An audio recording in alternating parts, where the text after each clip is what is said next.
C'est un lever de rideau très particulier pour ces marionnettes. Le premier depuis la reconnaissance de l'UNESCO.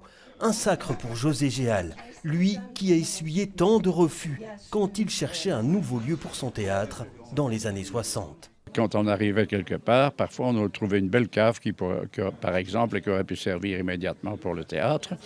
Mais voilà, quand on disait ça nous intéresse, le propriétaire disait « et vous allez faire quoi ?»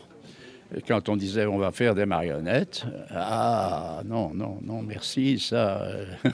Derrière le décor, ils peuvent être jusqu'à 8 à donner vie à ces marionnettes, formées sur le tas avec un enthousiasme débordant. C'est très physique, on finit par s'y faire, mais il faut en effet se faire les muscles au début. Il y a des marionnettes qui peuvent peser jusqu'à 10 kg quand elles sont en armure, mais on finit par s'y faire. Et ce qui est très drôle, c'est d'être ici et jouer avec ses collègues qui sont aussi des amis finalement. Ce n'est pas le théâtre de Thônes, mais la tradition de la marionnette à tringles, qui est reconnue comme patrimoine immatériel par l'UNESCO.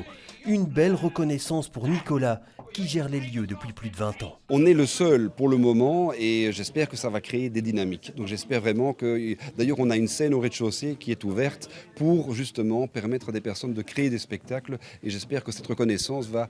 En fait, le but, c'est la transmission. C'est le fruit d'un long et intense travail de lobbying mené par l'administration régionale bruxelloise. Il faut préparer plein de documents, il faut le montrer, il faut le défendre devant l'UNESCO. Et donc c'est toute une préparation et ça n'arrive pas tous les jours, ça n'arrive pas toutes les années. La reconnaissance de cet art vivant est aussi un gage de longévité pour les 1400 marionnettes de la collection du théâtre de Thônes.